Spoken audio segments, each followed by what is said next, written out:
Dog fans, it's time to hunker down. I'm Jeremy the Impact York. He is Jake the Trash Panda Skinner. And we're here to talk about all things UGA and many things in between. But before we get to the action, how are you, Jake? I'm doing pretty good, man. Just trying to stay awake on a Monday. Yep, doing the same. And this is still to hear. By the end of this show, it may not be, but I feel that.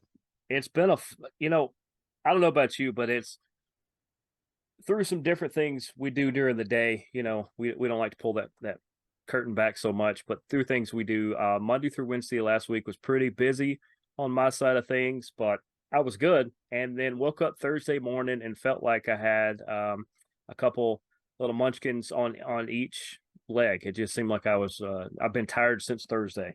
But Mm. and it carried over to today for some reason. But actually, as the day has went, I've kind of energized more. Maybe it's because I knew I was going to come to hunker down today. I mean, falling the national champions will make you feel better anytime. So now I The feel yeah, that. I yeah, I feel was that gonna say I'm that tired from the road. So yeah, you were in your car over the weekend about as much as I am during the week, so I definitely know how you feel. hmm yeah, but I'm good. I mean, I'm fairly energized. Got some dinner cooked, so I'm ready to go. Yeah, truth be told, I just had two Rice Krispie treats before I came on here, so that's probably dinner. As we will do a lot more stuff between here and there. I needed the sugar, so that's where I went with that. But as we said, this is hunker down. I promise you, we will. I don't promise you that we will not go off the rails a few more times like that. Lots of good stuff to talk about. UGA is the defending champions. Looking. I'll be honest. This is part of why I don't know if anybody. No, it's this one. I always get it wrong. The reason why the shark is on there today is I feel like UGA has started to get on the roll, and I think they smell blood in the water. But Basically put their opinion is in Georgia's 2023 season started on Saturday. It's yeah, basically Kirby hates. There's a backstory to it, but Kirby hates Florida more than he does anybody, and you think he hates a hmm, lot of teams. Kirby was a true freshman when half a hundred happened. yep, So, and that was Spurrier getting back for his 66 Gator team getting beat with a second left, and an extra touchdown for Georgia just putting a score on. Happened a million times. So Kirby hates Florida. He always kind of waits and sees. I think what we saw on Saturday was a Georgia plays down to teams, but Kirby has a reason for it. Mark yeah, Richt didn't. Mark Richt played down to a team because he just couldn't coach a team up. Kirby plays down because he's working on things. Yes, hmm, Bobo looks like he's losing his mind. Or why is our defense not so good? We've wondered about the offensive line, the receiving talent, the running backs. Every week we've talked something's not right. Outside of one person, and you know who I'm going to mention, Georgia legitimately played fairly sound outside of a few plays where we spotted them a touchdown to start with, and our fourth stringers came in and we gave up some plays. Outside of that, solid team. When it comes to the meat and potatoes rest of the schedule, Missouri next week, Georgia's now a team focused on a mission. I don't think they're a team that can be stopped if they keep playing the way they did on Saturday, especially in that 5 minutes they had between the first and second quarters. Yeah. and I know which name you're going to say, and I will go ahead and take I will take the hit on that one, and I will say, my goodness, Lad McConkey, can we get a better game out of you? Performance we get from Lad McConkey. I mean, what what he was targeted, he didn't get it one time. 6 catches, 135 yards. Make sure I get this right, including the 54-yarder and the touchdown. I mean, it's not like you've been hurt for like a year. I mean, come on, lad, you got to do better, right? Exactly. Lad's got to do better. I mean, he should have had 200. But no, I mean, Or Lad played a 250. I great mean, or 250. Lad played great. Oscar Delp had some big plays. It just, you look at the stat sheet and you're like, well, Georgia replaced Brock with what, two guys basically? Well, yeah, well, he took 70 yards from that McConkey normally doesn't get, and about mm-hmm. 30 or 40 from Lovett. Georgia didn't need to keep going crazy with their plays. No, They were open all day long, like, and the offensive line. I'm gonna start with their offensive line. They played their lights out. Like I've never seen them. Ernest Green on the left side. You saw the video I sent you.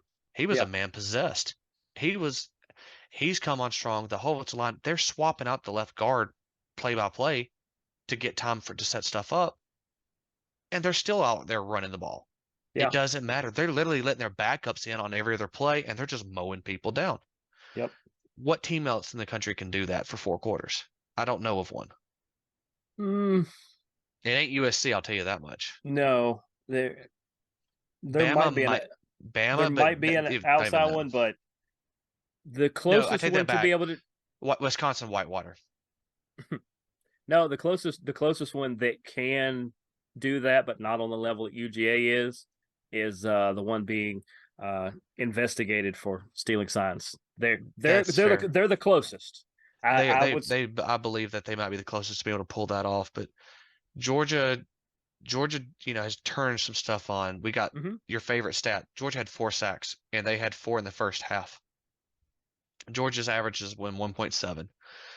Georgia came with blitzes. They showed what they needed to, and then they didn't stress the rest of the game. Why? Because they didn't have any extra true pass sets to go from. right. Because we were in the backfield with barely a rush. When we did rush, we got them. Yep. So I'll go ahead and skip to defense, just kind of all encompassing. Our secondary played lights out. Um, Lassiter is a shutdown corner on that one side of the field. Just let him line Oh up yeah. against your best receiver. He's not going to let much past him. Bullard and Tyke both played great. Tyke had a missed tackle for that first touchdown, but he was just out of position. He got caught up in traffic. Bullard laid the wood at 1 or 2 times, like leveling people safely, correctly. So big shout out to him. Starks played great as always. The big worry I have is Everett. He allowed some Pearsall and some other ones to get some plays off, and Georgia immediately threw in Yeah. Julian Humphrey, and Humphrey shut him down. So I Yeah. think Everett, I love the guy. He's a 5-star, but I think Humphrey's more talented. I think we just got to let rotate depending on the situation. Let Humphrey get back there, do his thing. Linebackers played great because there's really only 2 of them. Right. They both made big plays. I think Dumas Johnson. Yeah, I think Dumas is he number 10? Anyway, Yes. Yes. He uh, is. so yeah, it was him. Yeah, he made the great play on the sack at one point, and then the other one, number 2, which is Smile London, he made that great play on 4th down on that little trick play. Didn't let that play happen. No. Good on them. And defensive line played one of their best games, and I mean our guys were pushing their guys back into their own face, like just mauling people. And your favorite person did not get even a stat on the sheet. He let people run That's by him left and right that first drive. that's what I'm looking at while you're telling me these other stats. I was like, surely he's somewhere on. Nope. He's not on the sheet. That Like, first drive he got targeted by Florida. I was reading it. They targeted him with every run, and he let every one of them go past him. They put Marvin Jones out there. Marvin Jones crashed, and if he didn't crash, he was in that guy's face. He didn't let that run happen. He pushed it back inside. I think Chaz was a spot duty player now. I think Jones Jr. just took over that role.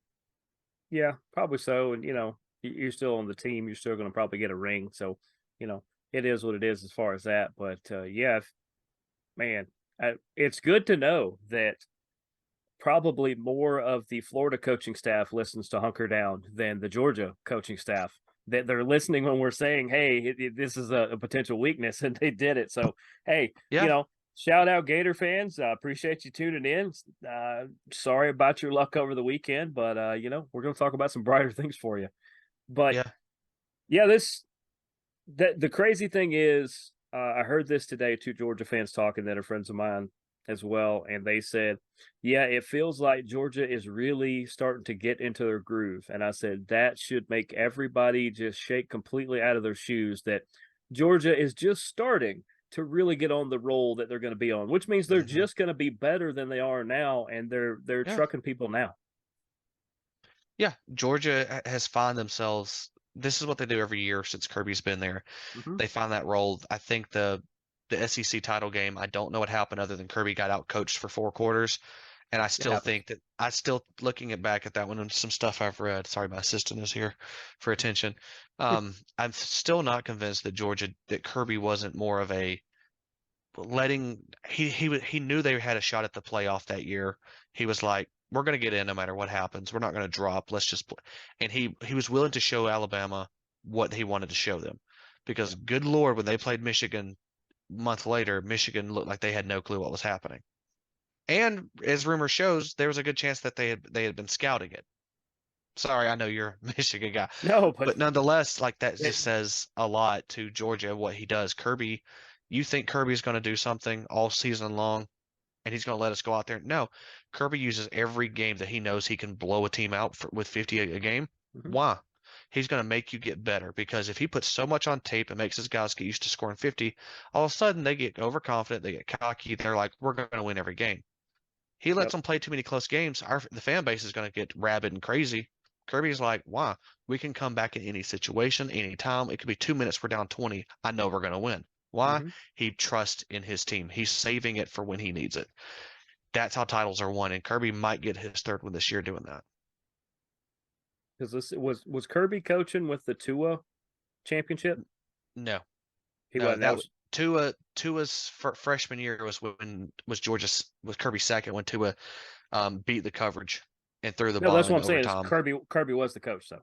Yeah, Kirby was at Georgia for that one. That was a blown coverage by our supposed Yeah. Oh five-star yeah. safety, Dominic Sanders, a holdover from Richt, and just Oh yeah. missed play to play. Other than that, like if he'd have been on, he think that, not saying looking back at it, could have been that, but like had he been in position, what he should have done, from what I've heard, he would have been all over for a pick. It is what it is, though. Yeah. I mean, hey, No, I'm just saying that it seems like that's when UGA kind of turned a little bit. It was other moments too, but when that happened in that game mhm, on that big of a stage, Kirby went into the mode he's in now, where, like you said, I'm going to show you what I want to show you. I'm going to show you that I can put 50 on the board if I want, but I'm going to really do these other things, and you're not going to see everything until you play us. yeah, that's when he started to ramp it up, and it wasn't until we hired Matt Luke. Mm-hmm. Matt Luke in the end of 2019 into 2020.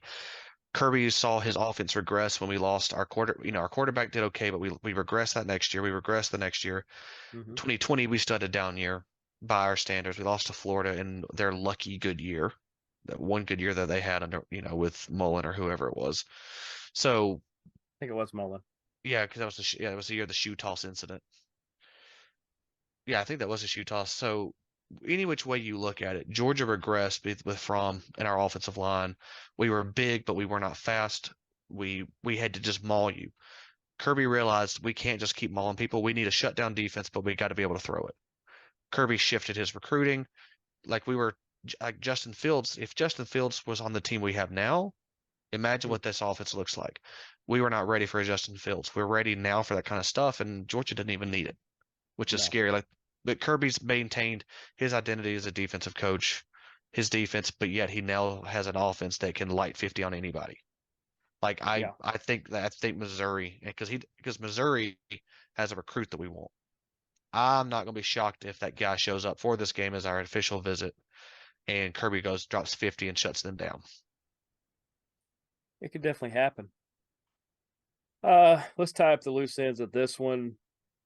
I mean, even the special teams was firing on all cylinders. I Hmm. mean, there's not a whole lot that Georgia really needs to work on from this game. They put on the clinic No, they wanted to, and like I said, the best thing that happened to Florida is they got a trip to Jacksonville. exactly. Georgia, the only thing I would say needs some cleaning up. Actually, before I say that, let me just go and give a huge shout to Carson Beck. Homecoming game for him because he's from the Duval County. That play to McConkey on a third down, he goes left, waits, Mm-hmm. and launches. That's a pro level throw. That's a play that a quarterback has got the confidence he needs. Mm-hmm. He's missing on a few deep shots. I think those are coming. I just think and that was also to McConkey. Those two are still getting back in the rhythm. Mm-hmm. He's missed on the deep ones. Georgia didn't have a deep ball all game. I think if I can double check this. Yeah, that is all right. I would say that I've heard others say that too. But yeah, that's kind of been a little bit of a thing this year. It's not the world's biggest thing because they kill you with everything but the deep ball. But that the deep ball connection, sometimes it's they don't have the right receiver out there running it, and sometimes it's just Beck can't get it to him. Now he can throw that far, Oh but yeah, it's the accuracy. Sometimes I think it's the play call or the personnel way more than yeah, him being able to throw that. yeah. He was 0 for 3 on shots that were over 20 yards downfield. Um, Lovett dropped the ball when he shouldn't have. Right. The shot he hit to Ladd in the middle, he feels like that should have been made, but he didn't. But the fact of the matter is, those incompletions were made up. So, like, between the 10 to 19 yards, 9 of 11, 246, two touchdowns. and between the numbers, 8 of 11 for 213. And like they said, the fact is he can hit the in between the numbers, he can hit the outsides. He's not put it all together in one game. Why? Bobo hasn't called a game where it needs him to. He's No. given him the things that he struggles on every game. Yep. Here's what you struggled with. Go throw it. All of a Yep. sudden, Beck finds it. Wait for that TCU game where it just every throw is there. It could be Missouri, it could be Tech, it could be Ole Miss, it could be any game from here on out. It's going to happen. But if that's the worst thing you can do is say we missed on 3 deep shots, but yet you still put up over 300, you're in a good shape. You're in real good shape. Yeah. So I'm happy with it. I think they're in a good spot heading into the next few games. I think Georgia's right where they need to be. We'll just see how it goes on from here. Yeah, I would agree with that. They're like I said, they're getting hot at the right time. They're actually just warming up at this point. They're Hmm. by the time they're going to be going, almost all engines, they're going to be right in the edge of those playoffs. They're going to be getting their tight end back. It's just going to be scary for if Texas or Oklahoma or I don't know who at this point sneaks up into even Notre Dame sneaks up into that 4 spot. That's not the spot I'd want to be in. No, no. Whoever that's gonna be a tough game. We know it ain't gonna be USC. I mean, I was laughing, hoping Cal was gonna pull that game out because I was like, please, yeah. But yeah, I'm looking ahead to what's gonna happen the next few games and like into the season. I think whoever gets that 4 spot's gonna be in a tough position with whoever they are. It might be the second best Big Ten school, or maybe the SEC does find a way in. I don't know who it would be. Like I said, Hmm. whoever it is, outside of something really crazy happening, looks like number one's going to be Georgia. Number two is more than likely Michigan. If it's not Michigan, then it's probably Penn State. It's between Oof. those two with Ohio's looking like. Maybe another SEC school sneaks in there, but I highly doubt that too because outside of Georgia, everybody else is just beating each other up. Yeah, I agree. There, everyone's just beating each other up right now. Um, so what's cracking me up? If you want to know this real quick, you're talking about the playoff. Okay, right now, here's your percentages for teams. Okay, there are Okay, 14 teams at the highest percentage. Guess who the top three are in percentage chances to make the playoff? the top three. Top three. Well, obviously Georgia. Nope. Really? Oh, that's right. Ohio State with 79%, Florida State with 65, Michigan with 49. They have Georgia at 41% with a 41% chance of making the playoff. They don't think they're going to make it. What cracks me up What games do they is got them losing? They would have to lose. Like, let's just throw a team out there. Let's say they lose against Tennessee, which I don't think is going to happen, no. and then they lose the SEC championship. Now that could knock them out, yes, if you lost both of those games, but I don't think they're going to lose both of those games. No, I agree. I don't see so like I'm looking at the predictor now. Like if Georgia loses one game, Georgia loses to let's just say Georgia loses to Missouri, Ooh, but and misses the yeah, Georgia doesn't make the playoff if they lose to Missouri. Basically because at this point um Missouri's your team that you got to beat because yeah, they're only a one-loss team. yeah. I Missouri was wins that game, they own the chance to go to play it, and I just don't see another. I don't see them. I'm trying to look at their schedule. I'm looking at the top 12 now, and I do it. I didn't Yeah. realize it was this stacked up. You got 5 teams that are undefeated. You've got one, two, three, four, five, six more that have one loss, and Notre Hmm. Dame has 2 losses. Anybody below them, I'm not concerned with at all. Um, Now, just to run through it real quick, UGA, Michigan, those are 2 good teams. Ohio State, Michigan has to play like Penn State and Ohio State, and Ohio State has to play like Penn State and Notre Dame or something. So, we'll see how that goes. and FSU, Penn State folds in the big games. That's just going to happen. yeah, FSU and Washington are really strong teams, and FSU is by far the best in the ACC. Washington's really Hmm. good out west, so I can see both of them finding their way in. Oregon's kind of hanging out there. Texas kind of hanging out there. Yeah, I'm Oklahoma. looking with you. Um, Yeah, I, like I don't I'm I with don't you. think I don't think Bama's going to backdoor their way in. That I would it would be cool if they did just to show everybody that you know they're still kind of around. They're not good enough to win anything. Ole Miss is not Mhm. going to do it, and then Notre Dame could backdoor their way in, but if they got a leap, God, they're number 12. They're They going to they'd leap have 8 spots. yeah, they'd have to leap eight You of those need teams, and that's Oregon, not going to happen. Texas, Bama. You need Oregon, Texas, Bama, Washington, Ohio State, Michigan. You need everyone to lose a game all at one time. Maybe multiple games. Um, but I think you're right. So I think, I'm going to go ahead and jump ahead here. If Yeah, Georgia's getting hot like they are, I think they're going to win out like we've talked about. I don't like to more get than ahead of likely. myself. I don't because Ole Miss has proven they can't hang with Bama, and if they can't hang with Bama, they're not going to hang with Georgia. No, Um, I think Oregon and Washington. See, Washington beat Oregon, so Washington's got the inside track on that one. hmm Unless USC wakes up and plays one hell of a game, I don't because they play this Saturday. Or no, they play 11. Yeah, they play this Saturday, 11-4. That's going to be a huge game. I think Washington probably wins that game unless USC just does something stupid. But they also got to play Utah and Oregon State, and those are two tough teams back to back with Utah hmm who got stomped by Oregon. Oh yeah, And Oregon Washington beat Oregon by 3, so I think either way you look at it, Utah's probably not going to get beat. Or Utah's not going to win. Oh, she's here. So I just don't see Washington really losing a game unless Oregon State just gets lucky and doesn't screw up the 3 easy 3 points. The first time she's done it in a while. Same thing goes for Oregon. Like they got to play Oregon State, Arizona State, USC. yeah. You honestly at this point, if you don't want those two teams to in the playoff, you need to pull for USC to win. That would knock those two out of the rankings. Michigan, Ohio State, maybe Penn State gets lucky and takes out one of those two. I don't see Florida State losing. I No, don't see Georgia losing.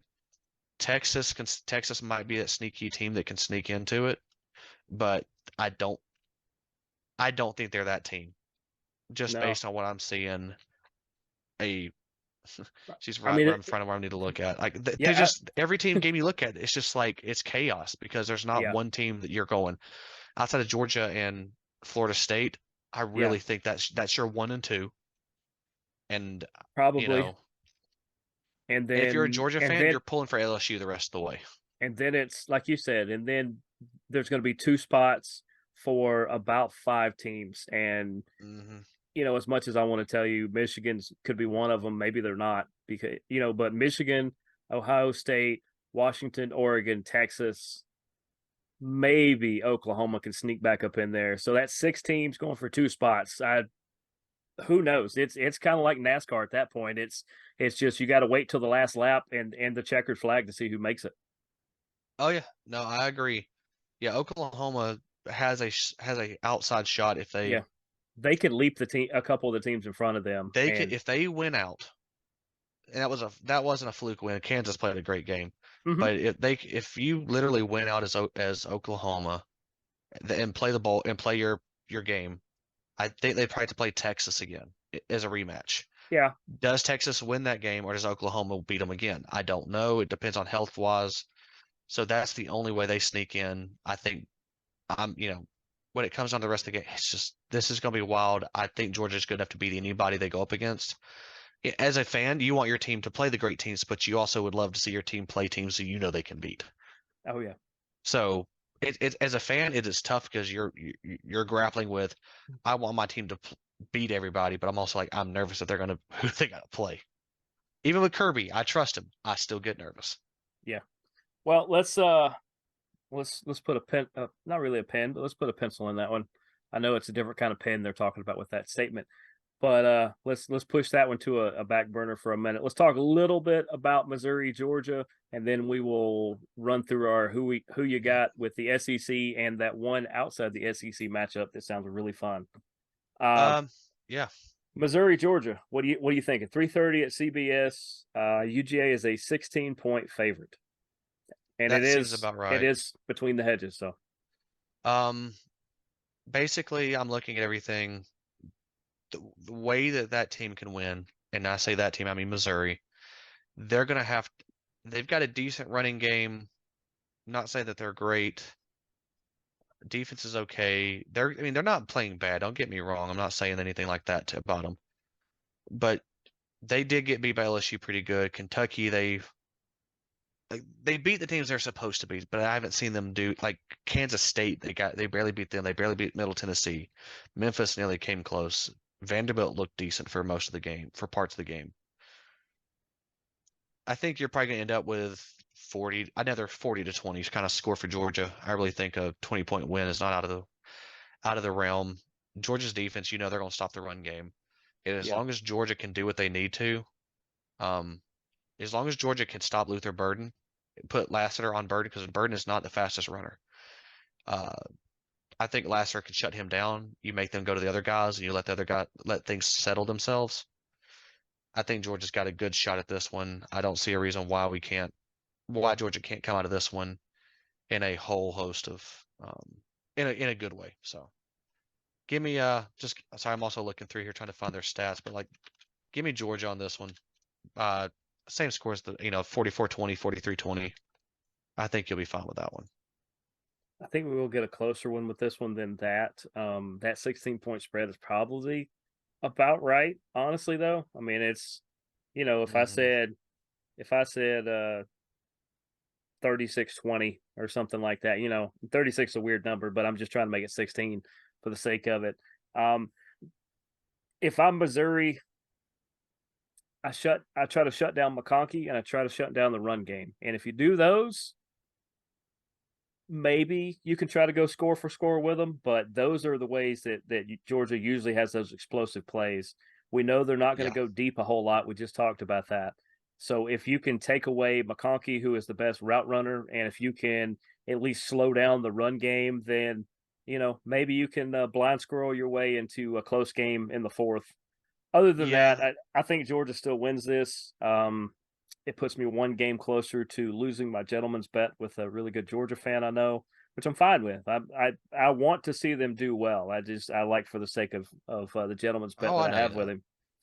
But Yeah, I I'm with you. I'm honestly, looking at this. This I is was like, it's real quick while you're doing that. Like, yeah, I'm looking at like rushing yards. Like Missouri gives up 112 on average, Georgia 93 on defense, and mm, Georgia's rushing attack. Um, Georgia's rushing attack for the most part, they're getting 172 yards and throwing for 334 yards. mm, Georgia is second in basically every category this year in offense and defense. With the only exception of the running attack, Georgia's more the middle of the pack, but that's because Georgia doesn't need it. We're second in points scored as well. right. So in points per game. So all I'm saying is like Missouri's like right behind us, but you look at the defense when that stuff comes in, Missouri is like down here, Georgia's is up here. I the numbers scream that Missouri is going to be in for a long day. Yeah. But let's run through these SEC and run through that other one real quick. We got a couple minutes left. Let's start at the top of the table. Noon kickoff on the Four Letter Network. The looks like Ole Miss is a 3-point favorite only because they're at home. So Vegas says this is an even matchup. Number 11 Ole Miss hosts Texas A&M. I'll take Ole Miss because I like Kiffin. I like the uniforms. I also like it when a team is coming in on a high when they play Georgia. I don't like a team that's like so angry at a loss unless they just get browbeaten so bad that it demoralizes them. Yeah, I So, got Ole Miss for the same reason. Just I'm a big Kiffin fan anyway. mhm. He could coach a Pee Wee team, and I'd probably go to all the games. I just like the guy. I wanted him at a bunch of schools that I do cheer for, other than Georgia and Michigan and everything. But I'll take Ole Miss. Also noon kickoff on SEC Network. UConn at number 19 Oh, that's a close Tennessee. game. That's a Tennessee close game. is a 36-point favorite. Tennessee, because UConn ain't that team at all. And I think isn't UConn like dropping down divisions at some point? Maybe. The only But thing I yeah, like about UConn is that their mascot looks like my brother's dog. fair Really enough. does. But yeah, I got Tennessee in that one too. Arkansas at Florida on the Deuce at noon. Man, it's gonna be a lot of ESPN. Florida's a 6-point favorite at home. Florida will win that one. Arkansas, Pitt, unfortunately, Pitt Boss. This will probably be his last season, unless that new coordinator comes in and does some new things real quick. So give me Florida in that one. This is a game we talked about earlier. I believe I know where we both lie on this one. Jacksonville State and their 7-2 record are going to face the South Carolina Gamecocks in South Carolina. They are 2-6. ESPNU noon kickoff. South Carolina is a 15.5-point favorite. Give me the Gamecocks of Jacksonville State. Yeah, I don't know what their mascot is, but I'll take Jacksonville State. No, it's the Gamecocks. Are they really? Yeah, it's an all Gamecock battle. Wow. Yikes. All right, Well, Jacksonville State. I might say what I want to say. Oh yeah. But we're gonna keep it family friendly. Auburn at Vanderbilt. That is a 4:00 kick on SEC Network. Auburn is a 12.5-point favorite on the road. Auburn should win that one. Vanderbilt is just not that team.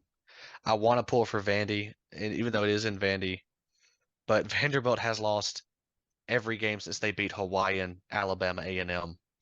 It ain't gonna happen. They got cursed. You don't beat Hawaii. Nobody should beat Hawaii. Except Georgia in 2005. Yeah, that's different. But for the sake of it, give me Vanderbilt. It'd just be fun to listen to Auburn fans whine for another week about what could have happened. Kentucky at Mississippi State, 7:30 on SEC Network. Kentucky 3.5-point favorite. Take Mississippi State in this one just for the sake of it being just for some craziness. I think Mississippi State's not bad, but they got a ways to go. Ring those cowbells, Mississippi State here too. Number 13, LSU at number 8, Alabama. We have less than a minute, I believe. If you're a Georgia fan, it's LSU. Just end of story. You want to face them in the title game. Give me Bama. It makes it more interesting. And then what game were you talking about? Go ahead and pick I'm taking Washington over USC just because USC ain't it. They're soft. They're weak. They're like Lincoln Riley. They don't know how to play. Absolutely give me Washington for the same reason. I think they're going to be one of those four at the end. I just think somehow they're going to find a way in. They may even knock my Wolverines out. But that's going to do it for us. We're at the end of Hunker Down. No idea how much time is left. But for the Trash Panda Jake Skinner, I am Jeremy the Impact York. We will see you guys next week. How about a go Dogs? Go Dogs.